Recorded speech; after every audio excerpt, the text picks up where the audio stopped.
Feliz mediodía tengan todos ustedes, amigos. Bienvenidos a un mundo de economía por aquí por su televisora del Táchira. Hoy es jueves de La Frontera a una economía viva y de todo lo que tiene que ver, por supuesto, con los asuntos más allá de nuestras fronteras. Fidel, así ¿cómo es, estás? Con todo lo internacional. Bien, Darcy, claro. Bienvenidos, amigos. Esperamos que estén todos ustedes muy bien. Efectivamente, hoy vamos a estar conversando sobre la crisis de Venezuela en el contexto internacional. Dicho de otra forma, cómo el mundo está viendo la situación de la crisis que está viviendo Venezuela y cuál, por supuesto, está siendo la conducta o, digamos, las posiciones en el mundo se están asumiendo frente al tema.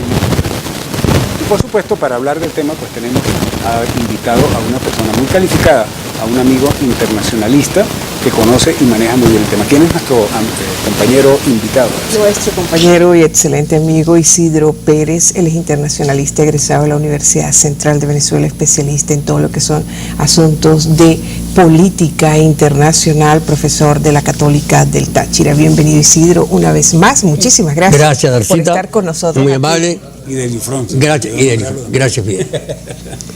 Bienvenido, sí. Gracias. Bueno, Isidro, hay muchísimas cosas que hablar. Así es. En el contexto político, por supuesto, y toda la influencia que tiene la política en la economía. De hecho, la economía es política. La crisis de Venezuela se debate en el Consejo de Seguridad de la Organización de las Naciones Unidas por segunda vez, con un choque bastante fuerte entre las dos superpotencias en base a la importancia geopolítica estratégica de dicha crisis. ¿Qué está en juego aquí en Venezuela, sobre todo, y en el ámbito político y mundial? Pero la agenda en realidad es un bien importante, porque no solo, digamos, en el contexto internacional está Venezuela. La política exterior de Donald Trump, con su equipo, Pompeo y el resto de integrantes, tienen en su agenda 3 puntos fundamentales: Corea del Norte, el Medio Oriente y Venezuela. Como tú lo decías muy bien, geoestratégicamente son 3 puntos focales dentro de lo que implica la política exterior norteamericana y de la importancia que tiene esa política exterior para el rescate de los Estados Unidos. Porque se viene haciendo un análisis importantísimo, no solo en los Estados Unidos, sino en muchas universidades del mundo y muchos centros de investigación.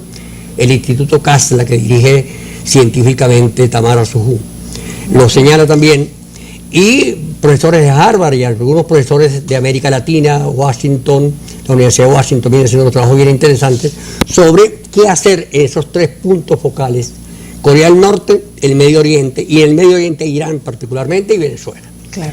Venezuela juega un papel estratégico importantísimo, no solo desde el punto de vista ideológico, eso pasa a un segundo aspecto. Venezuela es un país que sigue siendo petrolero, sigue siendo un país productor de hierro, aluminio y coltán y algo otros commodities estratégicos en el desarrollo mundial, y eso pues es la preocupación de las grandes potencias. Por eso es que Venezuela es foco, como ustedes muy bien lo decían iniciando el programa, es foco de atención de muchísimas miradas, de muchísimas potencias, porque no es solo el problema ideológico el que se mueve aquí en este escenario. El caso, por ejemplo, particularmente de Rusia y de China, no es el problema ideológico. Es el problema económico. Es el problema fundamentalmente económico. Las inversiones que se hicieron, de paso, de espaldas a la legalidad. Y eso es bien importante que esté claro. Sí. ¿No? Todas las negociaciones que se hicieron en estos 20 años con Rusia y con China son de espaldas a la legalidad. Sí, porque no cumplieron, digamos, con los requisitos constitucionales. Exactamente. Y eso es un punto, digamos, de bien Venezuela. Importante. De Venezuela. Sí. Eso es un punto bien importante y eso está preocupando, por supuesto, a la administración Putin y a la administración de Xi Jinping, el caso específico de China. Eso es un aspecto, digamos, que está en el tablero. El otro aspecto es la necesidad que tiene la diplomacia norteamericana de puntualizar aspectos fundamentales como el papel de la OTAN. Correcto.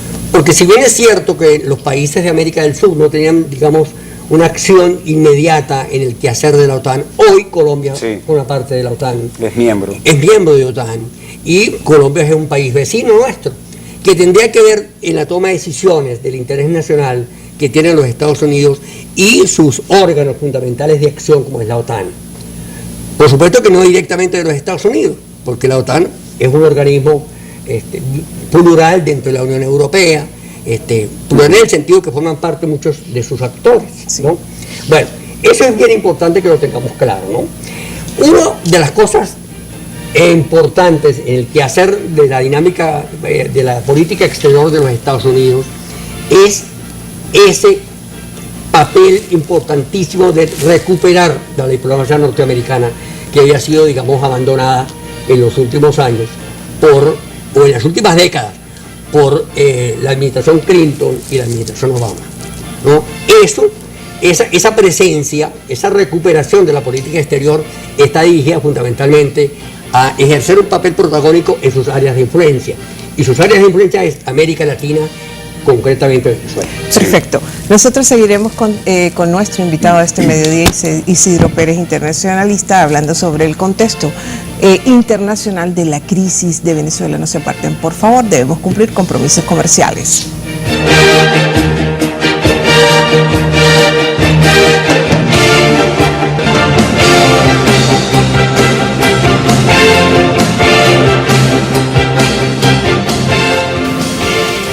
Bien, amigos, continuamos con más de Un Mundo de Economía. En este mediodía de jueves estamos analizando la crisis de Venezuela en el contexto global, en el contexto internacional, y para ello estamos conversando con el internacionalista Isidro Pérez.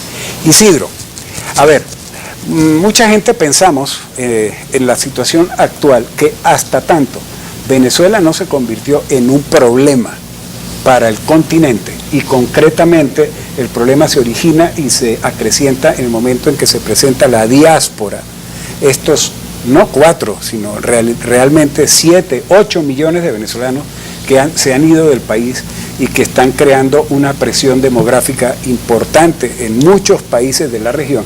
Crea entonces Venezuela un problema en la región. Y es la región entonces, a partir de allí, que empiezan a atender y a entender lo que está pasando en Venezuela. Por ello se crea el Grupo de Lima, para hacerle frente hemisférico a la situación de Venezuela. En el Grupo de Lima, en la política exterior, en la manera como se está manejando la crisis venezolana, ¿está privando solo el problema humanitario o aquí hay otras cosas? Bueno, había que aclarar una cosa que me parece importantísima, que quede clara, que el problema de Venezuela no se da en el momento en que comienza la diáspora. El problema se da un poco más atrás. La diáspora es una respuesta. Claro, es una respuesta, claro. Un efecto de... Venezuela Correcto. Se convierte en un problema para el sistema hemisférico en el momento en que las naciones se dan cuenta o observan que tiene presencia Venezuela, que el problema es de seguridad hemisférica, que Venezuela es un problema para la estabilidad del hemisferio occidental. La presencia de grupos no propios de la región, como Hamas, Hezbollah, ISIS, eso genera un efecto que produce el Grupo de Lima, que produce el Grupo IDEA y que produce la actividad de una diplomacia mucho más activa en la región, tanto de los Estados Unidos como de Europa en su conjunto. La política latinoamericana ha venido cambiando a raíz de el cambio de gobierno en Argentina, el cambio de gobierno en Chile, el cambio de gobierno en Ecuador, el cambio de gobierno en Perú, en Colombia, con el presidente Iván. Eso hizo que se dinamizara el Grupo de Lima y se dinamizara la mirada puesta sobre Venezuela, sobre el sistema democrático, sobre todo lo que implica los derechos humanos, sobre todo lo que implica el desarrollo, sobre todo lo que implica la paz, digamos, desde el punto de vista de la política internacional, de la estabilidad del gobierno, de la gobernabilidad, de la gobernanza y del desarrollo como tal. Eso hace que se produzca, por supuesto, la diáspora. Esa diáspora que era vista por algunos órganos internacionales como peligro, ¿no? Hay algunos textos internacionales en estos momentos que hablan del problema veneco, del problema de Venezuela-Colombia, con 2 millones, 3 millones de venezolanos ahí. Eso es más, yo he estado revisando algunas estadísticas y no son 3 millones de venezolanos. ¿Cómo contrastas tú esa cifra? No, claro, los organismos internacionales se cuidan de manejar la cifra, pero si tú revisas en situ la problemática de Venezuela, tú consigues que Maracaibo, Barquisimeto, Caracas, San Cristóbal son ciudades solas, lo que te indica que no son 3 millones de venezolanos por fuera, son mucho más. Eso, por supuesto, se pensó que iba a generar un conflicto poblacional en Colombia y un conflicto poblacional en Brasil, y con la ayuda de los organismos internacionales eso se ha soportado. Se ha logrado controlar. Por supuesto que, bien lo decía nuestro obispo diocesano Mario Moronta, lo viene diciendo, el problema es de la solidaridad de las iglesias, en el caso por ejemplo fronterizo, donde hay una actuación bien importante para soportar una feroz crisis. La inversión que se ha hecho por parte de los gobiernos amigos de los Estados Unidos a Venezuela en función de manejar la diáspora ha sido muy saludable. Si no hubiese habido una eclosión terrible en lo que significa el manejo de población, médicos, asistencia alimentaria, etcétera, etcétera, ¿no? Eso ha menguado. Desde luego que hay una crisis terrible que creo yo que está a punto de resolverse con la ayuda de la comunidad internacional. Amén. Que así sea. Caramba. Amigos, tenemos que hacer un nuevo corte comercial y regresamos para continuar conversando con Isidro Pérez, internacionalista, sobre el tema de cómo se está manejando la crisis internacional, la crisis venezolana, perdón, en el contexto de la política internacional. Ya venimos, no se retiren.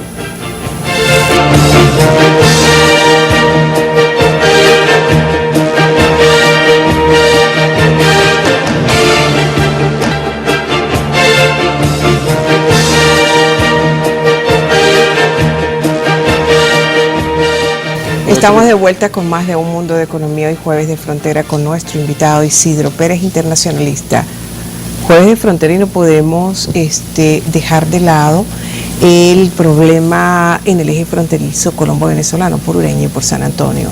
Sigue la frontera cerrada, cada vez más son los venezolanos que de una manera que no es humana, que se exponen a muchos peligros, tienen que pasar las trochas, no solamente buscando alimentos, sino tratamientos, medicinas, por ejemplo, pacientes de diálisis que reciben el tratamiento en Cúcuta 3 veces a la semana. Un paciente con insuficiencia renal someterse a todos esos padecimientos. ¿Hasta cuándo estará el puente internacional, Simón Bolívar igualmente, el Francisco de Paula, Santander, cerrados para el paso peatonal?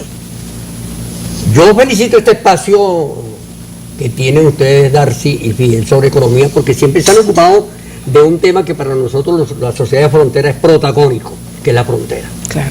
Pero no vamos a hablar del problema hoy puntual, sino que la frontera, en una economía globalizada o regionalizada como la nuestra, debería estar abierta, independientemente de los problemas jurídicos, políticos que tienen ambas naciones. Correcto. Ese en primer lugar. En segundo lugar, yo no entiendo todavía, y el gobierno o el régimen no ha dicho por qué está cerrada la frontera, ¿no? Hoy las emisoras de radio en la mañana hablaban de la violación de los derechos humanos, donde existe una población de más de 8.000 niños que caminan por trochas porque van a Colombia a recibir sus clases o vienen a San Antonio del Táchira. Hay una violación flagrante de los derechos humanos, una asquerosidad, como yo mucho lo menciono en algunos términos, en las redes sociales o cuando uno es entrevistado por los medios de comunicación. Hay una violación flagrante que Naciones Unidas debería estar vigilante, las iglesias deberían estar vigilantes y hacer un papel mucho más duro, para utilizar un término coloquial, sobre lo que implica tener esa frontera cerrada. Esa frontera para nosotros ha sido históricamente un camino, como lo decía Mario Moronta, de solidaridad. Correcto. Ni siquiera de un paso humanitario, de solidaridad. Entonces yo no entiendo por qué a estas alturas de la vida no ha habido un pronunciamiento de los organismos internacionales mucho más duro, mucho más eficiente sobre una violación flagrante de derechos humanos que está presente ahí. Además del daño que se está generando a una sociedad de fronteras. Ya Darcy muy inteligentemente lo decía, no solo el problema de medicina, que es grave, porque Venezuela no tiene, eso ya está claro, no tiene los insumos, no tiene las medicinas, no tiene los médicos, no tiene los hospitales, porque independientemente de que esté el cascarón montado ahí, eso no sirve para nada. Eso lo sabe todo el mundo, eso no es un secreto para nadie, ¿no? Debería estar abierta la frontera. Además, con un container lleno de arena, ¿no? Eso no evita ninguna otra cosa que quieran tomar los actores internacionales en contra de lo que pudiésemos hablar de la seguridad. A mí me parece que es una cosa más de carnaval, pero que esa cosa de carnaval, por supuesto, que está generando un problema en la población de frontera y de quienes no forman parte de la sociedad de frontera. La gente que viene de Barquisimeto, de Caracas, a buscar medicina y que tiene que pagar un peaje y que tiene que someterse, ¿verdad?, a un paso tremendamente peligroso, a una vejación, ¿verdad?, que se puede describir como la violación más asquerosa de los derechos humanos de un ciudadano. Y pagar un peaje de este lado, porque el peaje se paga de este lado, por pasar de aquí para allá y por pasar de allá para acá. Entonces no se puede estar achacando a grupos violentos o de mafias que vienen del exterior y que estén manejando la situación. Así es. Se está manejando de este lado. Ahora, Isidro, ¿puede mantenerse la frontera cerrada permanentemente? ¿Qué crees tú que va a ocurrir en este contexto? Primero que yo creo que, siendo proactivo, este proceso de gobierno está ya a punto de ser finalizado. Yo creo que aquí tienen que las partes en conflicto ponerse de acuerdo para una toma de decisión en cuanto a lo que implica la gobernabilidad del país, ¿no? El país en estos momentos no está siendo gobernado verdaderamente, científicamente, técnicamente, por el presidente usurpador, ni por Guaidó. Hay una anarquía en estos momentos en cuanto a gobernación se refiere, en cuanto a toma de decisiones se refiere, y el país requiere toma de decisiones serias y concretas en función de la estabilidad de la gobernabilidad y, por supuesto, del desarrollo. La frontera, claro, porque entonces el impacto económico de es lo que terrible. estamos viviendo... El impacto económico, social, político y de todo tipo es terrible. Entonces, humano y moral. Humano y moral de todo tipo. Entonces, eso se debe resolver en el corto plazo. La frontera debe estar abierta en el corto plazo. Y yo, desde este espacio, desde este foro, invito a los organismos internacionales a que sean mucho más vigilantes, mucho más serios, mucho más precisos, mucho más concretos en la toma de decisiones de lo que implica tener una frontera cerrada de más de 2.000 kilómetros de longitud. Bien. Sí, por los efectos que produce. Isidro, muchas gracias. Muchísimas gracias, Isidro, como cada vez que nos visitas. Y nos hacemos eco de tu solicitud, efectivamente, tanto a los organismos internacionales como a las autoridades civiles y militares nuestras, que, bueno, se pongan las manos del corazón y piensen un poquito en la población. Piensen un poquito en la población. Así es. Porque los afectados somos todos. Esto es de una inhumano, manera es profunda. Inhumano lo que se está viviendo. Muy triste. Bien, amigos, muchísimas gracias por su atención. Nos queda decirles que, bueno, le invitamos nuevamente para una nueva entrega. Mañana viernes aquí en Un Mundo de Economía. Ya saben que debemos conducirnos cada vez más con mucha responsabilidad y con mucha inteligencia para compartir el protagonismo que tiene la economía. Feliz tarde, buen provecho.